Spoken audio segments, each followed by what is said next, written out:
કેમ છો બધા? મજામાં ને? Today is day 5 of our 30 days spoken English series.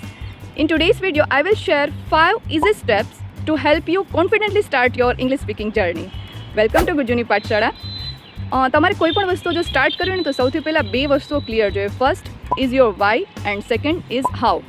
How તો હું તમને બતાવી દઈશ હમણાં જ આ વિડીયોમાં, પણ વાય તમારે ક્લિયર કરવું પડશે. લાઈક તમારે ઇંગ્લિશ સ્પીકિંગ સ્ટાર્ટ શેના માટે કરવું છે, તમારે ઇંગ્લિશ શું કામે શીખવું છે, એ તમે એક વખત વિચારી લ્યો અને એક પેપર ઉપર પેનથી સરસ મજાના રાઇટિંગથી લખી નાખો. તમને એવું થશે ને કે આ બધી ફાલતુની વસ્તુ શું કામે કરવાની, બટ આ ફાલતુ નથી.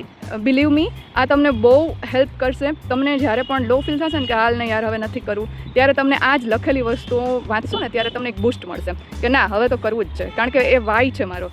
એ વાય કંઈ પણ હોઈ શકે. તમારે એક્ઝામમાં સારું સ્કોર કરવું છે, કે તમે બિઝનેસ આગળ તમારે એક્સપાન્ડ કરવો છે, કે તમારે જોબમાં તમારી ઓફિસમાં તમારે કોઈ પણ જગ્યાએ કોઈક સારું પ્રેઝન્ટેશન આપવું છે, કે તમે બેટર પરફોર્મન્સ તમારું બેટર લાગે એના માટે શીખવું છે. Whatever reason. તમારે એવું પણ હોઈ શકે કે છોકરાઓ સાથે, આજકાલના છોકરાઓ તો આપણે બધા ઇંગ્લિશ મીડિયમમાં જ ભણે છે, તો એની સાથે કેવી રીતે વાત કરશું ફ્યુચરમાં, એના માટે પણ ઇંગ્લિશ શીખવું જરૂરી છે.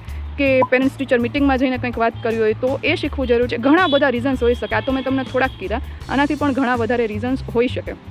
તમારું પોતાનું જે બી રીઝન હોય ને એ એક પેપરમાં લખી નાખો અને બસ પછી એ પેપર, એ ડાયરી તમારી આ જ ડાયરી રાખજો કે જેની અંદર તમે આખી લાઈફમાં જે કાંઈ ભાઈ ઇંગ્લિશ શીખવા માટેના એફર્ટ્સ કરો ને એ બધું તમારે એમાં જ લખવાનું છે. ડે 1 લઈને ડે 30 સુધીના બધા લેસન્સ, એના પછી બી જે સિરીઝ સ્ટાર્ટ થશે, અને યુટ્યુબ ઉપર તમે મારા વિડીયો સિવાય બીજું જે કંઈ પણ જોતા હો એમાંથી પણ જે તમને નોલેજ મળતું એ બધું આ એક જ ડાયરીમાં લખવાનું છે. બટ ફર્સ્ટ પેજ ઉપર તમારું વાય હશે. એ વાય તમને છે ને ક્યારેય આ જર્ની સ્ટોપ નહીં કરવા દે. ઓકે, તો સ્ટાર્ટ કરીએ.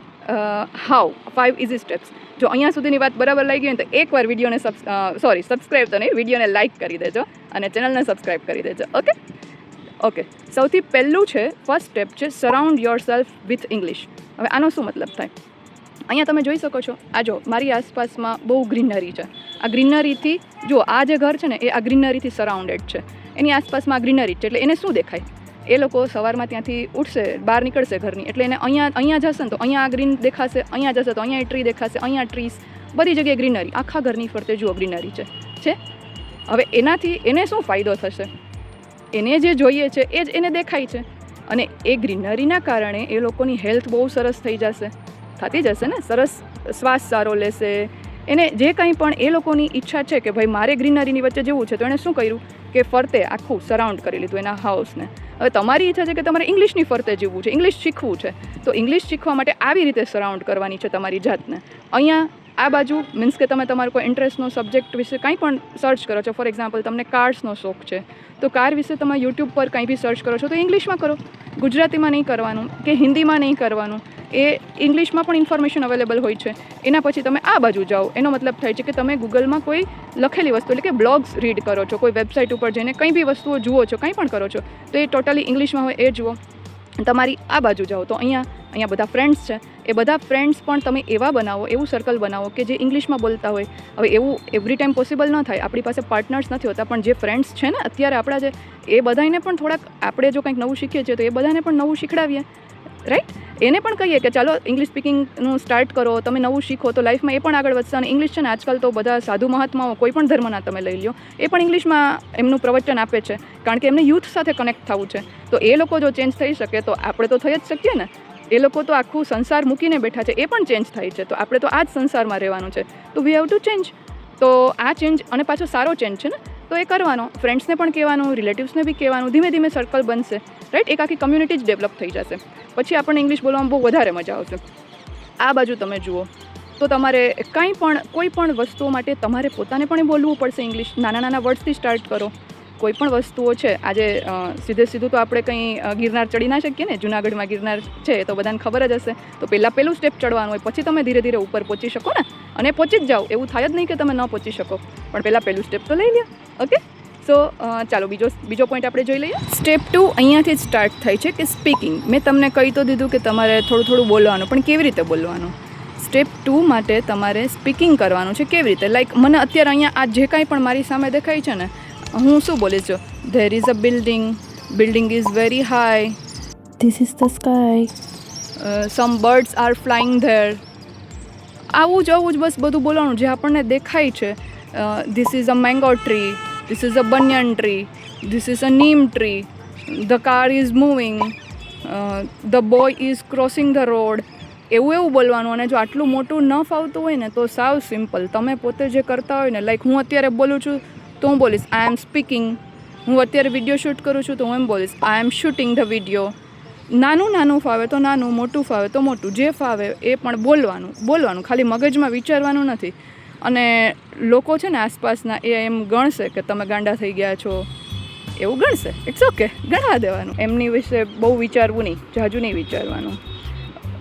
તમારે કંઈ પણ વસ્તુ આવી રીતે બોલવાની સ્ટાર્ટ કરવાની. પણ એના અમુક બેઝિક તમને જો ઇંગ્લિશ બોલવા માટે છે ને ગ્રામરની આમ જરૂર નથી હોતી, એ સ્ટાર્ટ કરવા માટે જરૂર નથી હોતી. પણ એટલું બેઝિક તમને આવડતું હોય ને કે કોને પાસ્ટ ટેન્સ કહેવાય, કોને પ્રેઝન્ટ ટેન્સ કહેવાય ને કોને ફ્યુચર ટેન્સ કહેવાય, એટલે તમારું બેઝિક ક્લિયર કહેવાય. હવે એ કેવી રીતે ઇંગ્લિશમાં બોલવું ને એ તમને સમજાવવું જોઈએ. લાઈક હું એમ કહું કે હું અત્યારે મંદિરે જાઉં છું, I am going to the temple. અને હું કાલે ગઈ હતી, I went to the temple. અને હું આવતીકાલે જઈશ, I will go to the temple. એ 3 વિષયનો ફેર જો તમને કહેતા આવડતો હોય ને બસ, તો યુ આર ઓલ સેટ. તમે સ્ટાર્ટ કરી શકો છો તમારી journey. Okay, so let's move to point number 3. So point number 3 છે રીડિંગ. રીડિંગ કરવાનું છે, બટ બોલીને રીડ કરવાનું છે. ઇંગ્લિશ વાંચવાનું છે. અને એના માટે સૌથી બેસ્ટ તમને એમ થાય ને કે મારે શું વાંચવું, કઈ વસ્તુ વાંચું, તો એવું નહીં વિચારવાનું કે શું વાંચ્યું. તમે નાના બાળકોની સ્ટોરી બુક હોય ને એનાથી બી સ્ટાર્ટ કરી શકો. ઘરમાં ન્યૂઝપેપર આવતું હોય તો એનાથી બી સ્ટાર્ટ કરી શકો. કોઈ પણ વસ્તુથી તમે. અને કાંઈ નથી તો આ મોબાઈલ તો છે જ ને જેમાં તમે આ વિડીયો જુઓ છો, એ મોબાઈલમાં તમે કંઈ પણ એવું લખશો ને કે કોઈ પણ સર્ચ, તમારી ચોઈસનું સર્ચ કરવાનું. એવું નહીં કે તમને ઇન્ટરેસ્ટ છે સ્પિરિચ્યુઆલિટીમાં અને તમે સર્ચ કરો છો પોલિટિક્સ, એવું નહીં કરવાનું. તમને જે વસ્તુમાં ઇન્ટરેસ્ટ છે ને એ જ વસ્તુ સર્ચ કરવાની, તો જ તમને એના વિશે વાંચવું ગમશે. જોજો, આ બહુ ઇમ્પોર્ટન્ટ પોઈન્ટ છે. તમે કંઈ પણ વાંચવાનું સ્ટાર્ટ કરી દેશો કે કંઈ પણ વસ્તુઓથી તમારી જાતને સરાઉન્ડ કરશો ને તો તમે બહુ જલ્દી આનાથી થાકી જશો and you will definitely quit. So જો તમારે ક્વિટ ન કરવું હોય તો તમારે તમારી ચોઈસની વસ્તુઓને ગોતવાની છે ક્યાંયથી બી, અને એને એકદમ મોટેથી બોલીને, એટલે કે બાજુવાળાના ઘરમાં સાંભળે એટલું મોટેથી નહીં, પણ બોલીને વાંચવાનું સ્ટાર્ટ કરવાનું છે. Okay, so let's move to point number 4. Point number 4 છે રાઇટિંગ. રાઇટિંગ એટલે તમારે જો તમને ટાઈમ હોય ને તો જે તમે બોલો છો, જે વાંચો છો એ સાથે સાથે લખતા બી જાઓ. બટ જો અત્યારે તમારી પાસે એવો ટાઈમ નથી તો લાઈક તમે બધા લોકો વોટ્સએપમાં મેસેજ તો બધાને કરો છો ને, તો એ તમારે રોમન સ્ક્રિપ્ટમાં નથી લખવાનું. નાવ what does it mean? Roman script એટલે કે હું ગુજરાતી લખું એવી રીતે કે કેમ છો, તો આ રોમન સ્ક્રિપ્ટ છે.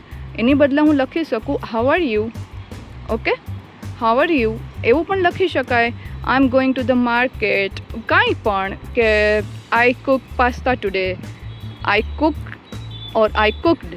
શું આવશે એ મને કોમેન્ટમાં કહેજો. હા, ચાલો, આવી રીતથી તમે કાંઈ પણ વસ્તુઓ જે તમને મનમાં આવે ને એ તમારે લખવાની છે. વોટ્સએપમાં જે કાંઈ પણ તમે લોકો બને એટલી ટ્રાય કરવાની કે તમે ઇંગ્લિશમાં લખી શકો. અને ઇંગ્લિશમાં બોલવામાં હજી એ તમને હેઝિટેશન થાય, બટ લખવામાં તો નહીં જ થાય, એ for sure. Let's move to point number 5 and last point. Point number 5 છે તમારે એક રૂટીન બનાવવાનું છે.